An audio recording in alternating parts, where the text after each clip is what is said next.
안녕하십니까. 8월 12일 토요일 말씀 묵상 함께 시작하겠습니다. 오늘도 말씀으로 하루를 시작하시는 귀한 성도님들을 주님께서 온전히 지키시고 평안 가운데 인도해 주시기를 간절히 기도합니다.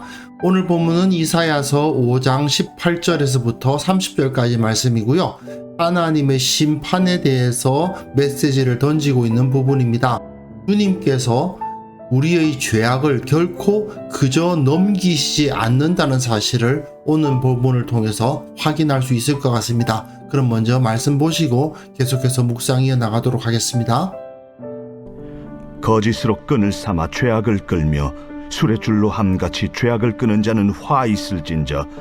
그들이 이르기를 그는 자기의 일을 속속히 이루어 우리에게 보게 할 것이며 이스라엘의 거룩한 이는 자기의 계획을 속히 이루어 우리가 알게 할 것이라. 악을 선하다 하며 선을 악하다 하며 흑암으로 광명을 삼으며 광명으로 흑암을 삼으며 쓴 것으로 단 것을 삼으며 단 것으로 쓴 것을 삼는 자들은 화 있을진저. 스스로 지혜롭다 하며 스스로 명찰하다 하는 자들은 화 있을진저. 포도주를 마시기에 용감하며 독주를 잘 빚는 자들은 화 있을진저. 그들은 뇌물로 말미암아 악인을 의롭다 하고 의인에게서 그 공의를 빼앗는도다. 이로 말미암아 불꽃이 그루터기를 삼킴같이 마른 풀이 불 속에 떨어짐같이 그들의 뿌리가 썩겠고 꽃이 티끌처럼 날리리니 그들이 만군의 여호와의 율법을 버리며 이스라엘의 거룩하신 이의 말씀을 멸시하였습니다. 그러므로 여호와께서 자기 백성에게 노를 바라시고 그들 위에 손을 들어 그들을 치신지라. 산들은 진동하며 그들의 시체는 거리 가운데 분토같이 되었도다. 그럴지라도 그의 노가 돌아서지 아니하였고 그의 손이 여전히 펼쳐져 있느니라. 또 그가 기치를 세우시고 먼 나라들을 불러 땅끝에서부터 자기에게로 오게 하실 것이라. 보라, 그들이 빨리 달려올 것이로되 그 중에 곰핍하여 넘어지는 자도 없을 것이며 조는 자나 자는 자도 없을 것이며 그들의 허리띠는 풀리지 아니하며 그들의 들매끈은 끊어지지 아니하며 그들의 화살은 날카롭고 모든 활은 당겨졌으며 그들의 말굽은 부싯돌 같고 병거 박히는 회오리 바람 같을 것이며 그들의 부르짖음은 암사자 같을 것이요 그들의 소리 지름은 어린 사자들과 같을 것이라. 그들이 부르짖으면 먹이를 움켜 가져가 버려도 건질 자가 없으리로다. 그날에 그들이 바다 물결 소리같이 백성을 향하여 부르짖으리니 사람이 그 땅을 바라보면 흑암과 고난이 있고 빛은 구름에 가려서 어두우리라.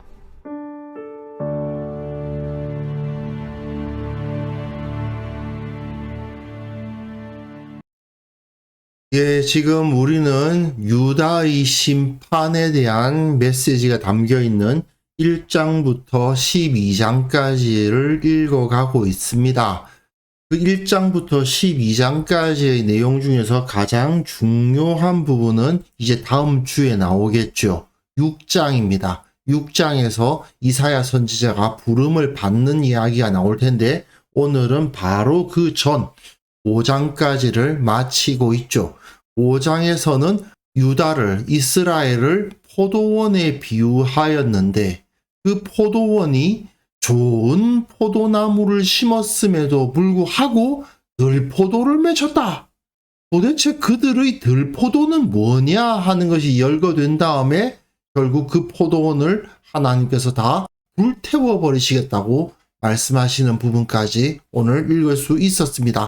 그래서 어제 본문과 연결되어서 23절까지는 그들의 범죄에 대해서 고발하는 부분이고 24절부터는 심판이 이루어질 것을 기록하고 있는 거죠. 본문 보시면요. 여기 23절까지가 이제 그들의 범죄에 대해서 고발하는 부분이죠. 결국 그들이 어떤 들포도를 맺혔는가 하는 것을 보여주는 것인데요. 이들이 거짓으로 끈을 삼고 죄악을 끌고 술의 줄로 함같이 죄악을 끈다라고 되어 있는데 이게 도대체 무슨 뜻인가 싶은 생각이 듭니다. 좀 불분명하죠. 이건 19절을 읽어보아야 되는데요. 그는 자기의 일을 속속이 이루어 우리에게 보게 할 것이며 이스라엘의 거룩한 이는 자기의 계획을 속히 이루어 우리가 알게 할 것이라. 이게 무슨 소리냐 하면 하나님께서 선지자들을 보내서 심판의 메시지를 계속 주셨단 말입니다. 너희가 빨리 회개해야 한다. 이렇게 범죄하면 하나님의 심판을 당할 수밖에 없다는 경고는 이사야 이전에도 계속 주어지고 있었죠. 그런데 이들이 뭐라고 말하느냐? 하나님이 그 일을 이루시지요. 왜? 우리에게 보여주세요. 이스라엘의 거룩하신 하나님, 그 계획대로 이루어 주시죠. 우리가 알도록 해주세요. 심판하신다, 심판하신다 말은 계속 들리는데 선지자들이 계속 경고는 해오는데 그 심판 어디에 있죠? 우리는 너무 잘 살고 있잖아요? 이따우 소리를 하는 인간들이란 말이죠. 즉 거짓으로 끈을 삼아서 죄악을 줄줄이 엮어서 이어가는 겁니다. 어떤 죄악을 저지른 다음에 그 죄악을 회개해서 없애버리질 않고 또 다른 죄악을 또 붙여요. 또 다른 죄악을 붙이고 또 다른 죄악을 붙입니다. 아예 수레줄로 끄는 것처럼 죄악을 끌고 다닌다는 겁니다. 줄줄이 달고 다녀요.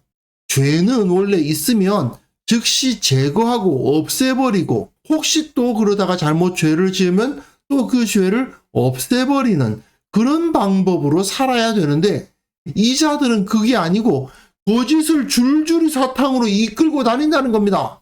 그뿐 아닙니다. 이 사람들은 악을 선하다 하며 선을 악하다 합니다. 흑암을 광명이라고 하고 광명을 흑암이라고 합니다. 쓴 것을 단 것으로 삼고 단 것을 쓴 것으로 삼습니다. 거짓말을 한다는 것이죠. 궤변을 일삼는다는 것입니다.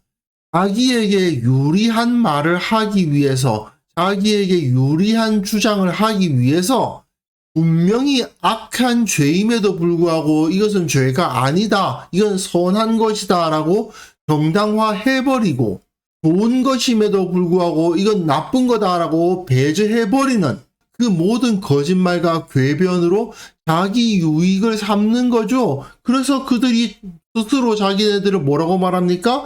스스로 지혜롭다 하며 스스로 명철하다고 해요. 나 똑똑하지. 분명히 범죄임에도 불구하고 그건 범죄가 아니다. 분명히 합법적인 행위임에도 불구하고 저건 범죄다. 별의 별 희한한 논리들을 가져다 끌어다가는 자기 주장을 정당한 거로 만들어서 자기 이익을 삼고 그걸 가지고 자기가 똑똑한 줄 아는 거예요. 이 사람들 다 화 있을진저 하나님으로부터 심판을 당하게 됩니다. 이런 자들은 주로 방탕하게 마련이죠. 술을 마시고 사치스러운 생활을 하게 마련입니다. 그런데 그렇게 방탕하고 사치스러운 생활을 하려면 당연히 재물이 필요한데 그 재물은 무엇으로 얻습니까? 뇌물을 받아서. 그래서 악인을 의롭다 하고 의인에게서 그 공의를 빼앗는 악한 자에게 뇌물을 받아서 이 사람은 의로워라고 말하고는 풀어줘버리고 의인들이 보기에는 분명히 악인이어서 고발을 했는데 그 고발을 무시해버리고 의인들을 오히려 잡아 가두고 벌 주는 일을 행하는 자들, 이런 자들은 하나님의 심판을 당하지 않을 수가 없습니다. 물론 이 자들은 이런 소리를 하겠죠. 하나님이 심판하신다고? 그래? 그 심판 한번 당해보지 뭐. 왜 아직도 심판을 안 하시는 거지? 이런 식으로 교만하게 하나님을 우습게 여기는 자들인 것입니다. 이 자들은 결국 멸망을 당하게 될 것입니다. 24절부터는 하나님의 심판에 대한 메시지가 나오죠. 그 포도원을 불태워버리겠다고 말씀하시는 겁니다. 불꽃이 그루터기를 삼키고 마른 풀이 불 속에 떨어지고 뿌리는 썩고 꽃은 티끌처럼 날릴 겁니다. 그 포도원이 싹 타버립니다. 왜요? 그들이 만군의 여호와의 율법을 버렸고 이스라엘의 거룩하신 이의 말씀을 멸시했기 때문이죠. 하나님의 율법을 버린 자들이, 선지자들이 계속해서 경고의 말씀을 줌에도 불구하고 그것을 멸시하였기 때문에 이제 그 포도원 이스라엘, 유다, 예루살렘은 불타버릴 것입니다. 하나님께서 자기 백성에게 화를 내실 것입니다. 그들 위에 손을 들어 그들을 치실 것입니다. 히브리어에서 손을 든다는 것은 사람을 치는, 전쟁을 하는 그런 것을 의미하는데 하나님이 손을 드시는 거예요. 그로 인해서 산들이 진동하고 그들의 시체가 거리 가운데 분토같이 되는 일이 벌어질 것입니다. 그럴지라도 하나님께서 그 노를 풀지 않으십니다. 그의 손이 여전히 펼쳐져서 그들에게 심판이 끝나지 않게 될 것입니다. 그야말로 완전히 돌 위에 돌 하나도 남지 않을 수준으로 완전히 파괴될 때까지, 그 죄악을 저지른 자들이 완전히 무너질 때까지 하나님의 심판은 그치지 않습니다. 그만큼 이스라엘의 범죄가 심각했다라는 것을 여기서 보여주고 있는 것이죠. 이제 이스라엘과 유다가 그 외적들에 의해서 멸망할 것을 보여주시는데 하나님께서 기치를 세우세요. 먼 나라들을 불러서 땅 끝에서부터 오게 하세요. 보라, 그들이 빨리 달려올 것이다. 하나님이 예루살렘을 대상으로 이스라엘과 유다를 적으로 삼고 군대를 모아서 공격하실 거라는 말입니다. 자기 백성을 치기 위해서 군대를 모으십니다. 그 정도로 하나님의 분노가 하늘 끝까지 달해 있습니다. 그뿐만 아니라 그 군대는요, 그야말로 강력한 정예 병력입니다. 본핍하여 넘어지는 자 없습니다. 조는 자, 자는 자 당연히 없습니다. 허리띠가 풀리지 않고 들매끈은 끊어지지 않고 화살은 날카롭고 활은 당겨졌고 말굽은 부싯돌 같고 병거박히는 회오리 바람 같다. 그야말로 두려운, 그 어느 누구에게도 질 것 같지 않은 강력한 정예 병력들이 모여서 유다와 이스라엘과 예루살렘을 칠 것이란 거죠. 그들의 부르짖음은 암사자 같을 것이요, 그들의 소리 지름은 어린 사자들과 같을 것이라. 그들이 부르짖고 먹이를 움켜 가져가 버려도 건질 자가 없으리로다. 그들은 도무지 구원받을 가능성이 없는 것입니다. 하나님을 멸시하고 그 말씀을 무시한 자들은 결국 하나님의 심판 아래에 놓일 수밖에 없어요. 그날에 그들이 바다 물결 소리같이 백성을 향하여 부르짖을 것입니다. 바다 물결 소리같이 백성을 향하여 부르짖는다는 것은 성이 있으면 이렇게 겹겹이 둘러싸게 되거든요. 이렇게. 그럼 이 겹겹이 둘러싼 사람들이 이렇게 마치 물결처럼 되지 않습니까? 그들이 조금씩 움직이면서 막 소리를 지르면 그들의 움직임이 마치 바다의 물결처럼 보이죠. 그들이 막 야유를 하면서 소리를 지르고 위협을 하는 말들을 할 거 아닙니까? 그러니 그 부르짖는 소리가 물결처럼 들리겠죠.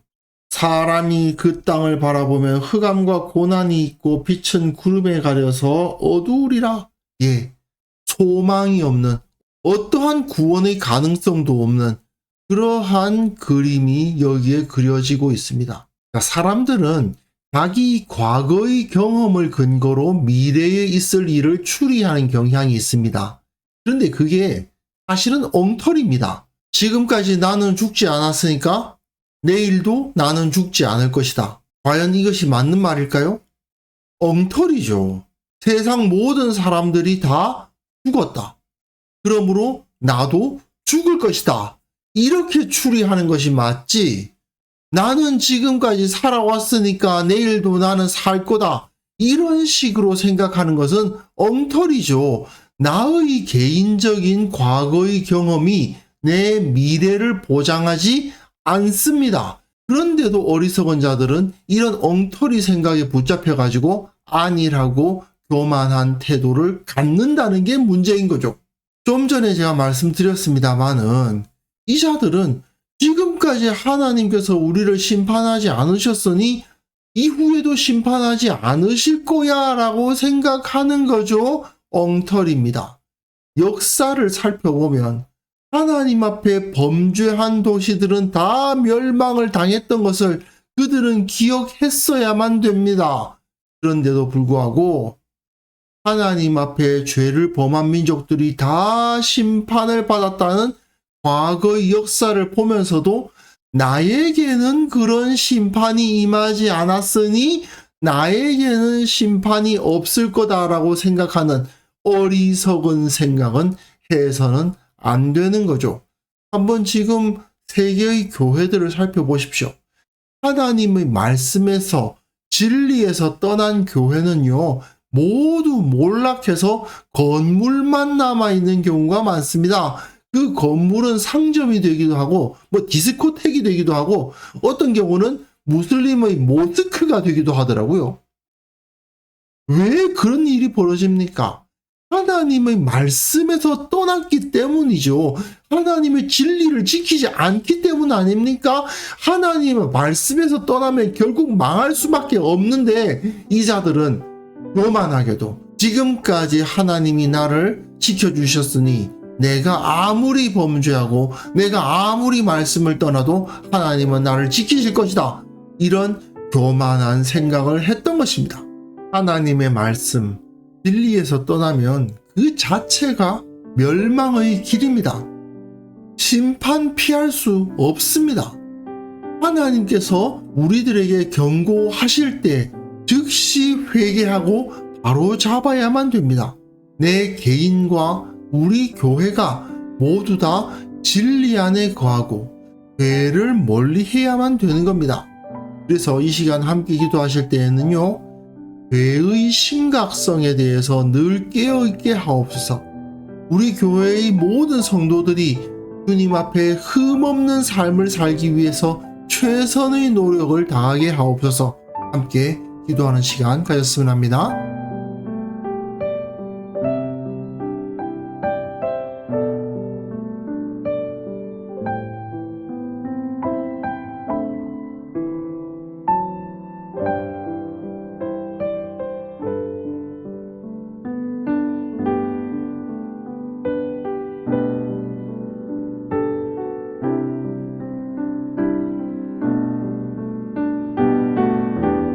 하나님 아버지, 범죄가 얼마나 심각한 것인지를 철저히 깨닫게 하옵소서.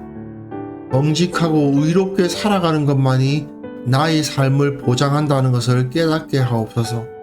주님께서 나에게 모든 것을 채워주시고 공급해 주시는데 주님을 떠났을 때 내가 얼마나 비참해질 수 있는지를 철저히 기억하게 하여 주옵소서. 모든 그리스도인들이 주님 앞에서 흠없는 삶을 살기 위해서 최선의 노력을 다하게 하시고, 특별히 우리 교회의 모든 성도들 그러한 마음으로 죄악이 있다면 속히 회개하고 바로잡는 참된 신앙인들이 다 되게 하여 주옵소서. 한국 교회를 위해서 기도합니다. 말씀으로 충만케 하여 주시고, 하나님 보시기에 부족한 부분들이 많사오니 다 그런 것들 없앨 수 있도록 도와주시고, 온전히 바르게 개혁되는 그러한 역사가 이 교회 가운데에 나타나게 하여 주옵소서. 주님을 사랑하고 주님을 높이는 교회가 되기를 원합니다. 주님만을 담는 교회가 되기를 원합니다. 주께서 은혜 위에 은혜를 부어 주옵소서. 아버지, 내일 주님 앞에 거룩한 예배로 드릴 수 있기를 원합니다. 주님께서 우리의 예배를 받아주시고 우리를 새롭게 하시고 우리를 거룩한 백성으로 인정해 주시는 그러한 시간이 되기를 원합니다. 주께서 그 가운데 임재하시고 우리들에게 복을 허락하여 주옵소서. 오늘도 주님께서 우리와 함께 해 주실 것을 믿습니다. 주님을 느끼고 주님을 높이고 주님 앞에서 기뻐하는 하루가 될 수 있도록 주께서 우리에게 은혜 베풀어 주시기를 원하오며 예수님의 이름으로 기도합니다. 아멘.